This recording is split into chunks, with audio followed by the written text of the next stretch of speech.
Welcome to Mercury, Guardian. We have infinite realities to explore, and all the time in the world.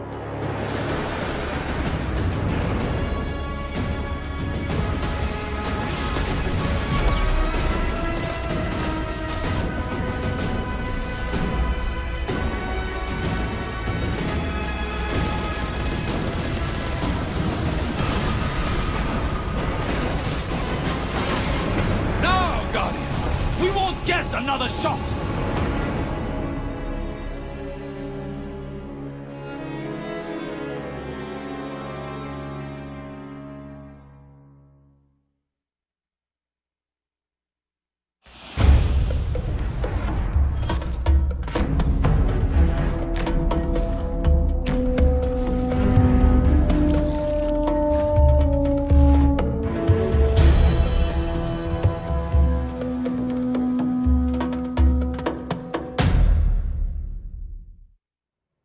Hello, and thank you so much for joining us for the second in a series of 3 live streams dedicated to Curse of Osiris, the first expansion coming to Destiny 2 on December 5th.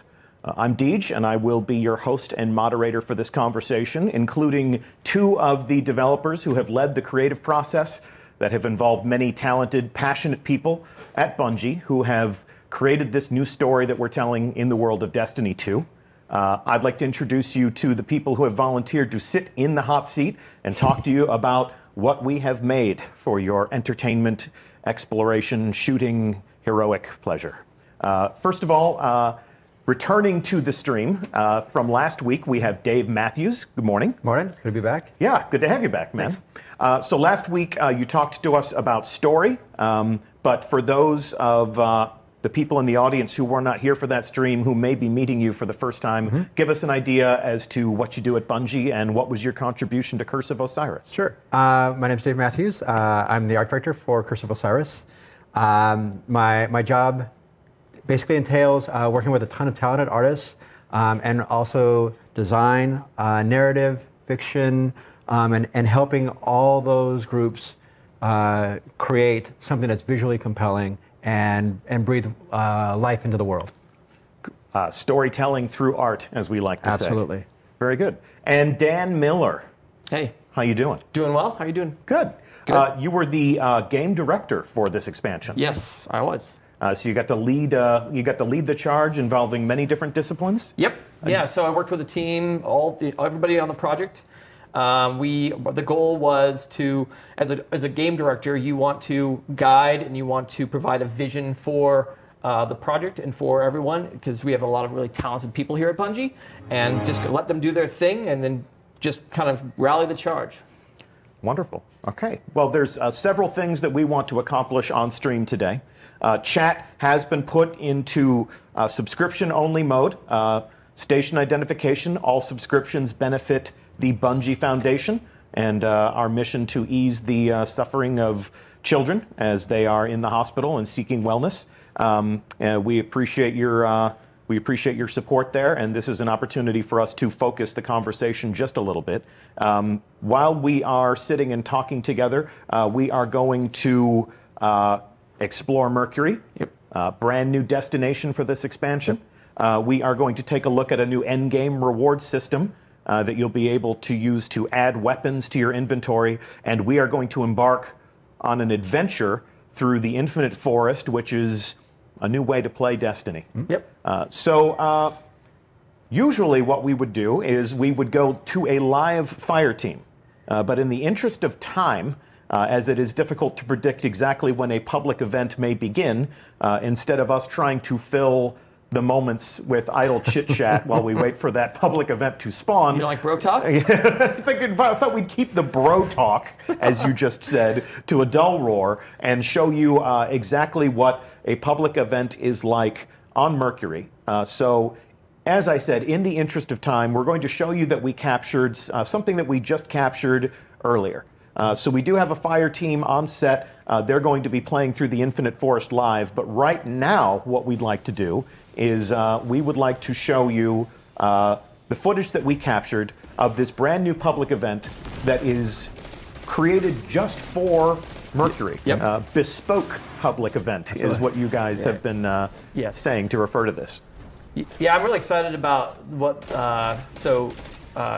John Sova, one of our designers, and Noah Thompson, one of our artists, got together and basically built the space around this public event.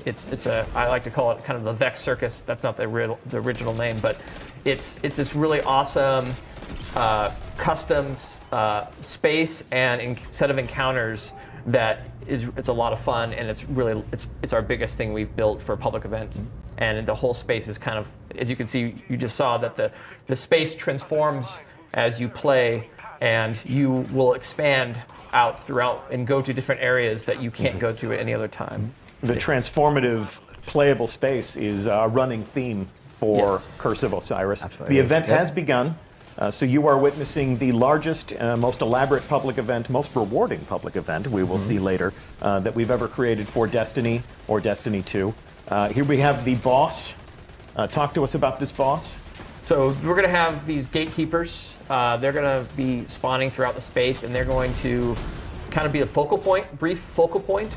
And once you kill them, you'll pick up these, what we call keys, and dunk them. And then these are more or less your way of progressing through the different phases of the public event. Nice dunk. 2 points. Not actually, that's a basketball joke. You don't actually earn points.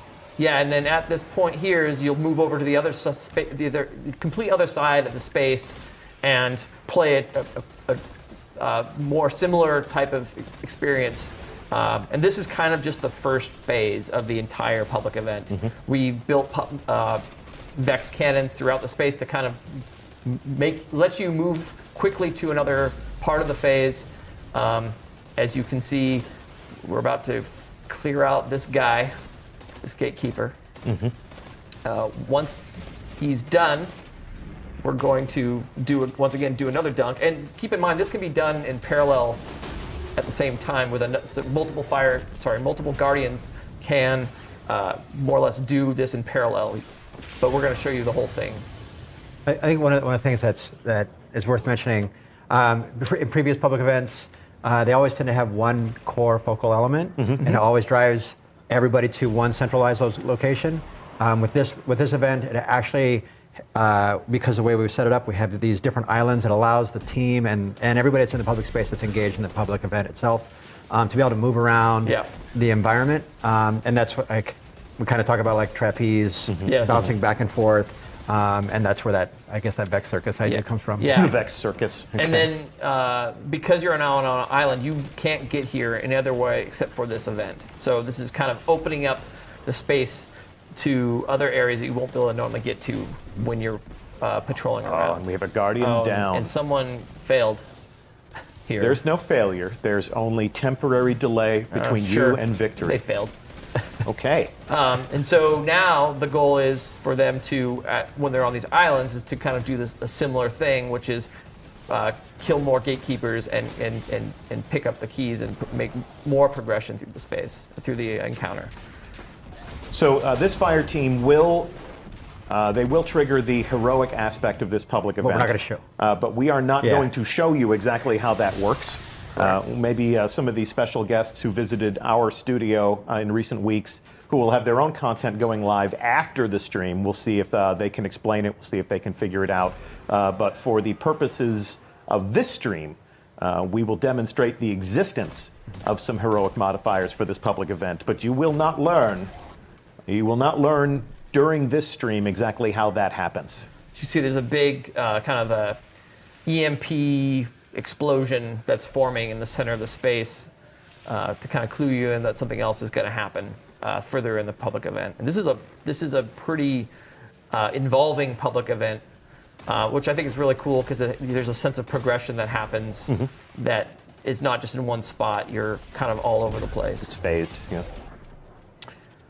So they just finished one island. Now they're headed back to the other. And if you notice earlier that there are the Vex cannons kind of turn around to unlock different things, different phases of the encounter. It's kind of a cool little twist that we're doing to, instead of having to have new things spawn in, we can use the same thing and make it feel like it's kind of part of a machine.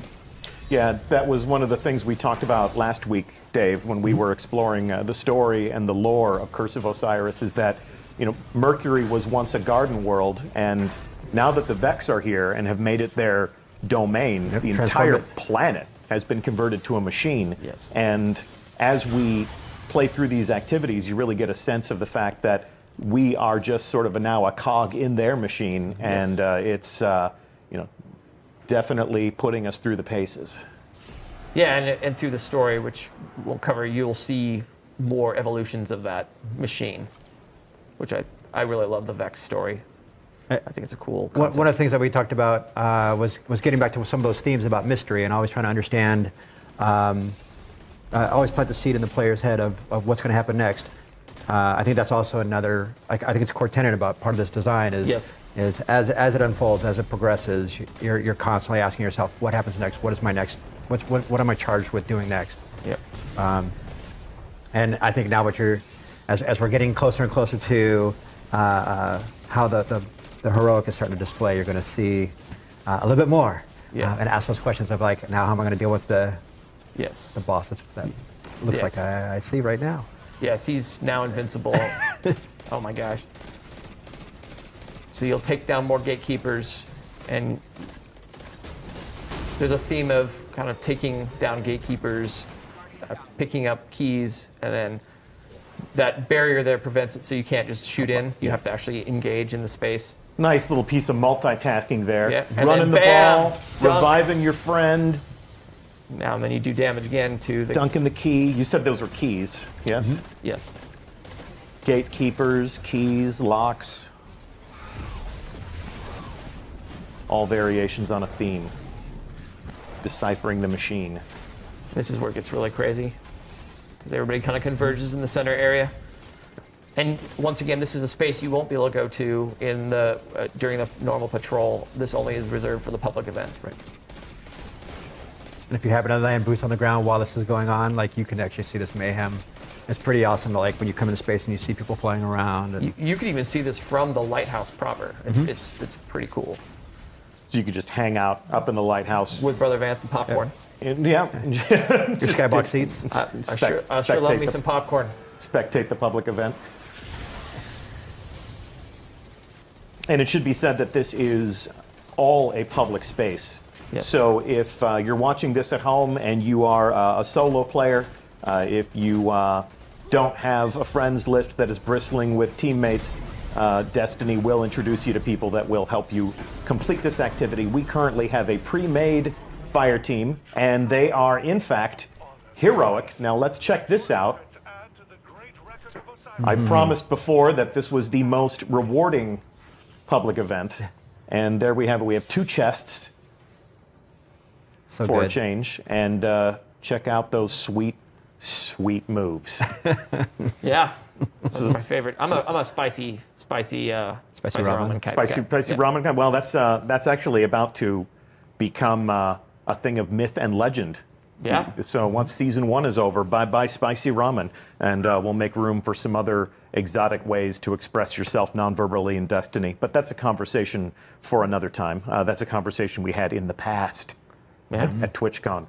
We have our own reality machine, reality engine, as we say. With the public event complete, I want to talk a little bit about one of the new endgame reward systems that we have on its way to Destiny 2. And for that, we need to return to the lighthouse. So, controller in hand.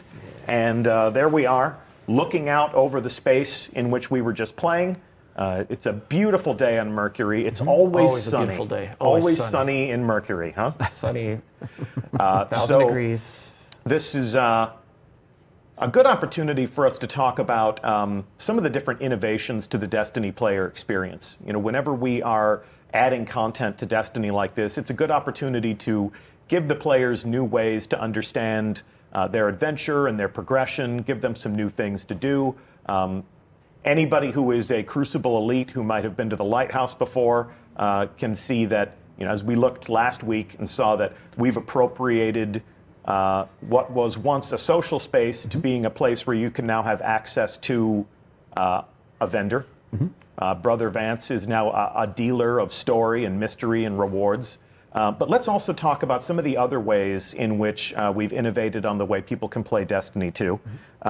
We just talked about a bespoke public event, a public event that is created specifically for a destination to take advantage of how that destination can be interactive. Also talk to me about how some of the different adventures in this game change the way that you'll interact with the environment and with basically the story in general. So we have kind of made some changes to, first of all, the lighthouse itself. Yep. It's a little more streamlined. You don't have to run like a mile to get out. We have a warp gate right there. Yep. We have this thing we call the Forge, which we will talk about in a bit. And this is the wall of this wall of weapons, the Vex weapon wall. Yeah, this actually shows you your progression as you're going through, and you're actually building various weapons that are all elective at the end of the game. Okay. Yep. This is an optional end game pursuit that players can enjoy after they've finished the campaign. Yep. And then we also have a mystery that you can solve. That if you are attentive, you can start to kind of piece together in this space. In this space. In this space. Okay. And then as well, we have the Vancinator, the Brother Vance. The Vancinator. Did you have to do that? Yeah. So I can make everybody groan. Oh. And so, he's kind of the centerpiece. He will give you bits of information. He will give you new chases. He will give you adventures, which is going to be the kind of the cornerstone of how you explore Mercury. Okay. And so from here, you can get you can play adventures that will let you more or less explore parts of Mercury that you can only explore with adventures. Okay. So the destination is basically delivered to you through a series of different adventures. Yes. We'll talk a little bit about also how some of those adventures are now heroic. Yes. Yes. And you're adding modifiers to some of those adventures. Yep, we're adding a bunch of modifiers to the adventures, and they're going to be random every time you play it. These adventures, the heroic ones, are very, very challenging. Yeah. Bring a fire team. If you're good, bring yourself. Be solo. You can play it anyway. Okay. But it's definitely going to challenge people. Okay. The hardiest of players. Yes. So I want to talk about this. This is basically the first step that we will follow in order to acquire those endgame weapons that we were just taking a look at the interface in the wall there. Lost Prophecies. Osiris wrote his lost prophecies on these 6-sided tablets and hid within them a secret for the guardian whose deeds he foresaw. So we have 3 options here. We have these different verses, verse 3, 4, and 10. In the interest of showing off a weapon that our audience did not see on the last stream, I'm going to forego the contrivance of an election run in chat, and I'm just going to acquire verse number 3. And there's many other verses too. How many verses in total? It's 11. 11 verses. All right. Yeah. So I now have verse 3 as part of my inventory, and I'm supercharged, thank goodness. So talk to me about the process for using this verse to obtain a new weapon. So if you look at that weapon, or if you look at that verse in your inventory. And that's where I can find it, in my inventory? It's in your inventory, yes. Okay. You'll see that, and if you, it shows basically what you need from the game, from playing activities in the game. There's various drops that you'll get. So this feels like a quest. It is a quest. An army meets and stands and falls. 3 nobles wage their hopeless war. In shifting madness, evil crawls. One stands above the battle's roar. So I need concentrated radiolarian culture. Yep. And I need adaptive paradox amplifier. Yeah. All right, so where do I find those things? So if you go into the details. Yep. You can look at the things that you will need. Okay. So and here they will tell you what activities you'll play. And so what we want to do with this is give people reasons and having them, not give them weird random things to do, but give them activities that they would already normally play. Yeah. And then they can go play and then get the resources from those. Added incentive. So in this case, this is a rare item acquired by completing strikes. Yes. Crucible matches, and heroic adventures on Mercury. Yeah, so I'm really glad we covered heroic adventures already. Otherwise, this would be a spoiler Yes. fed out through the user Absolutely. interface. And so that's why we went we've Hudless kind of last bucketed week. those as time, in terms of time. So when you look at one of these things, you go, oh, I know how long a strike lasts. I know how long a crucible match. Yep. And so by doing those things, and you don't have to do all of them. If you're like, oh, I'm a Crucible for life, bro, you can totally just play a bunch of Crucible games and you will get those drops. Okay. So we're trying to base it based off of things that you have already familiar with and that you've played normally. Yep. Rather than just say, go collect 50 billion materials. And this is one of those things acquired from the strikes. So I can consume this. Yes. And then we can see here that my meter's filling up. Yep. And then I need the amplified paradox amplifier. One more time. Let's take a look at what that icon looks like. And let's see if I have any of those. I do, in fact. Wow, you have them already. I have them already. In the interest of time, we have front-loaded our inventory. And we got one more. Bam. Actually, incomplete. Yes. And so what you would need to do, if you go and act... Advanced paradox amplifier. Yes. Oh, okay, so what you need to do, there it is. There we go. We'll use this instead. Yep. Yep. There you go. Okay, I now have a prophecy tablet. Yep. It seems to be charged. Energized, yep. As you indicated before, I can tell that public events are happening on Mercury. Yep. Which is pretty cool. I can even see there's those people are not in my fire team, but I can tell that Mercury is populated with willing allies down there if I wanted to rush down and leave all this. But how can I leave this right here? And when you can give this to Brother Vance, and he will give you... Is that what I want to do? I want to transmute the tablet? Yes, of course. Okay. Everybody wants to transmute. Very now good. that you have the transmuted tablet, you will take it over to the forge. All right.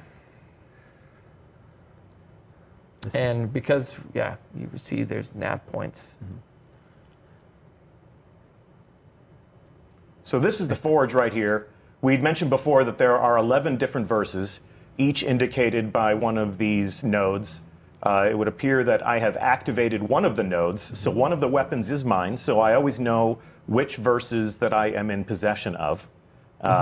11 nodes instead of 12 because it looks like you busted one of the nodes to hack this thing. We have to. Oh, man. It had to happen. Sometimes you have to destroy to create. Yes. So I come over here to this interface that we have hacked together. And because it's a public bubble, other players will see this. Oh, really? As Cool. you do it. So they'll say, congratulations to you because you are now the proud owner. Oh, my. It's doing its work. Something is arriving. And then bam. And it is the Jack, Queen, King 3. If you look down. We go. Energy weapon. What'd you give me? Where is it? What am I looking energy. for? Energy. There we go. This? Yes. Right here. Okay. Let's take a look at the details. Cool. Dave, talk to me about the story behind these weapons. What's their origin? How did they come into being? They look rather cobbled together through different types of tech. Sure. So when we started talking about what we could do with these types of weapons, we wanted to make sure everything paid tribute back to Osiris and his history. So what you're kind of seeing is we kind of did a snapshot of what time was like when Osiris was exiled from the tower. So we start to think about thematically what those weapons were like. And say he had this cache, and he took it with him.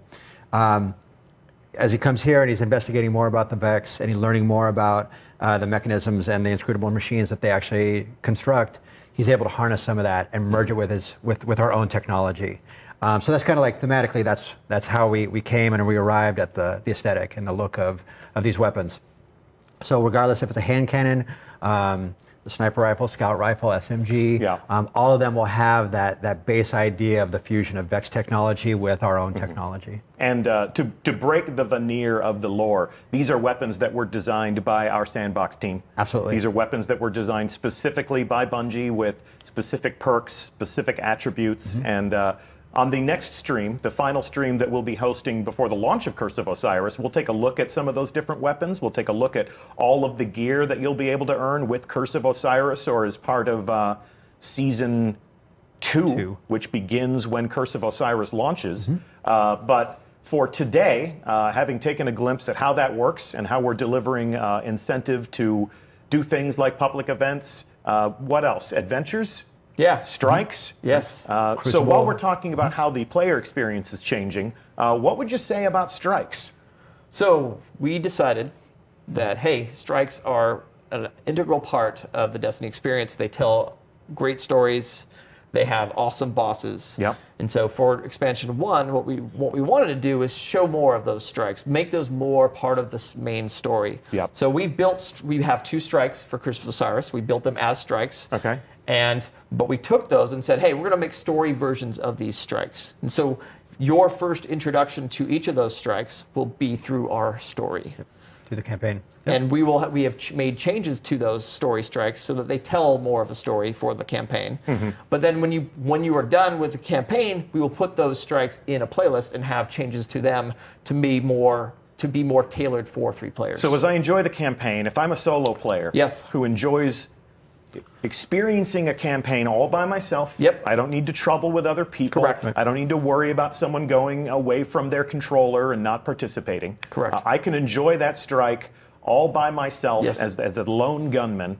And then later on, let's say I experience that strike as a match-made activity, then it will be scaled to accommodate the cooperative experience. Is that what you're telling me? Yes. Yep. Okay. Yeah. And is this, am I going to feel like I've been deprived of 2 additional story missions?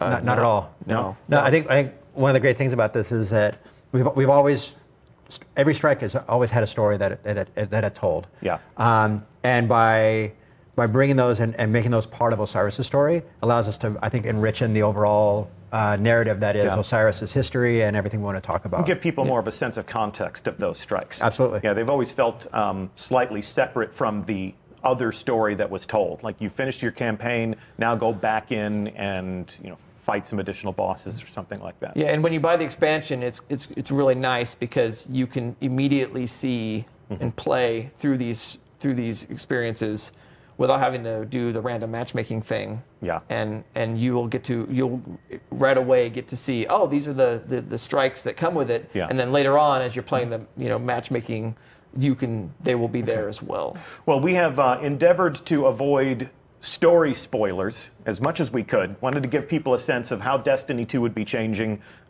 some of the different new ways to play. While story strikes are a step in that direction, we're not going to play one today.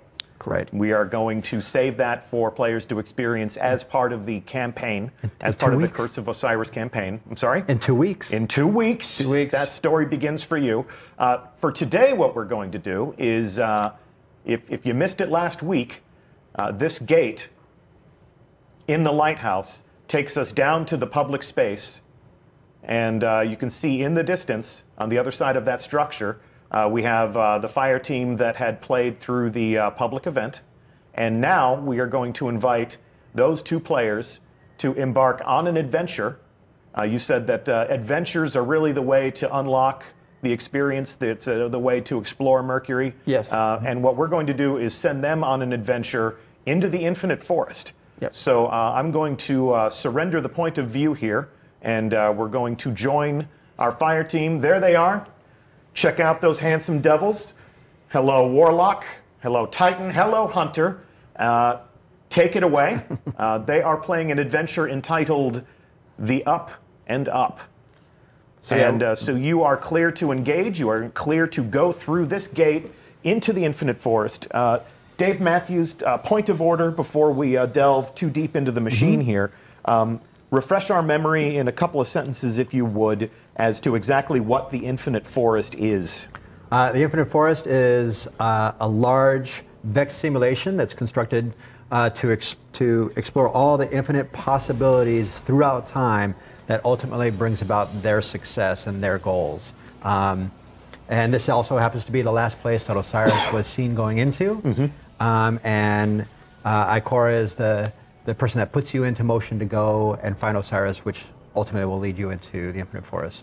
So Osiris was lost to time, lost to all of the infinite realities that the Vex are investigating, and this is their machine inside the core of Mercury. I mean, they've hollowed it out like a pumpkin and used it as a construct.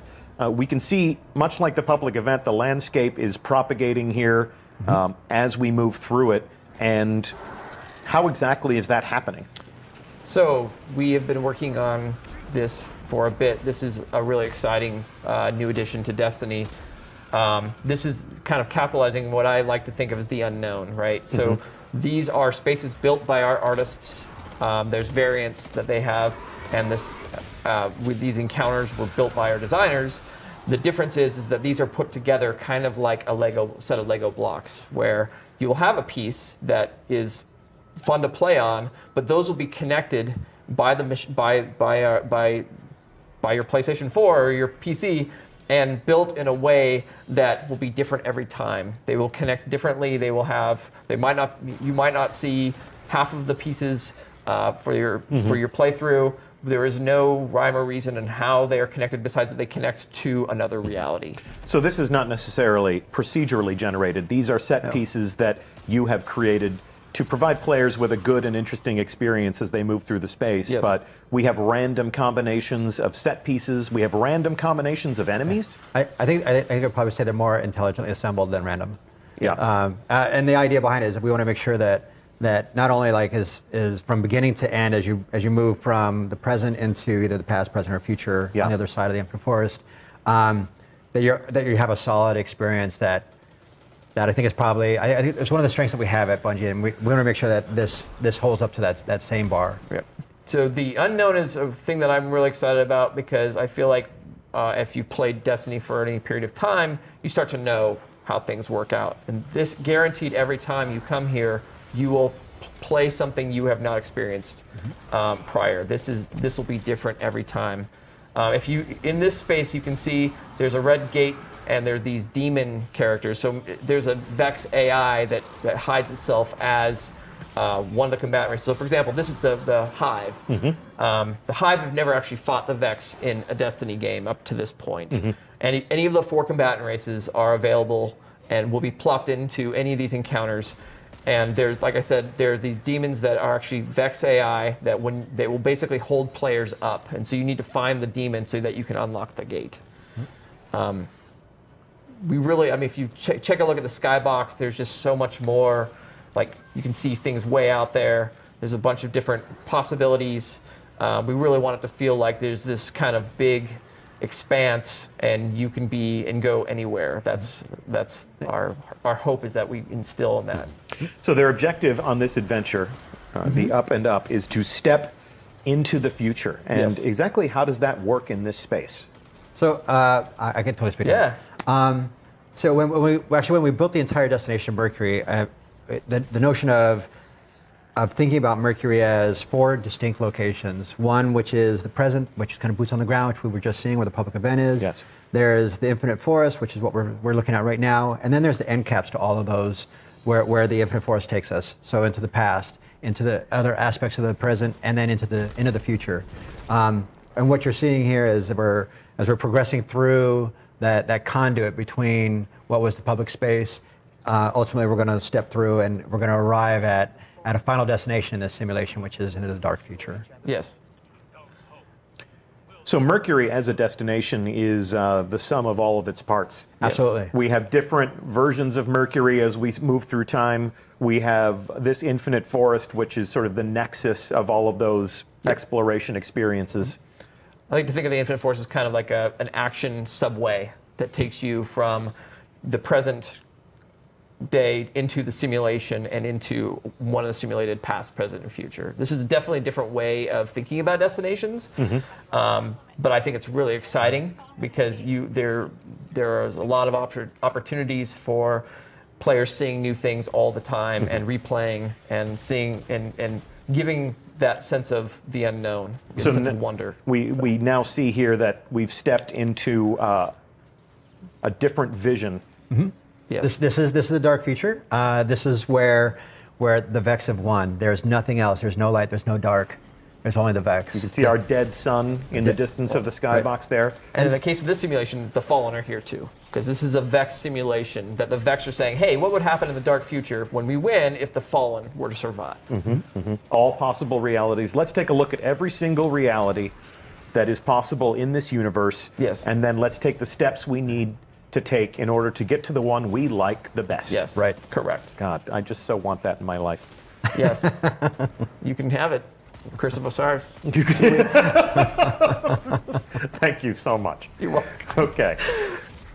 Yeah, aesthetically, we wanted to make sure that each of those locations inside of Mercury felt really, really different, unique. Yep. So this one, we want to obviously make it feel cold, a little hopeless. Nothing to light the way but a million red glaring Vex eyeballs. Yes. So, and then you saw kind of like the sun-scorched, sun-parched areas of the present, kind of that surrealistic, floating world of mystery that is the Infinite Forest. And then you'll get a chance to see what the past is like as well.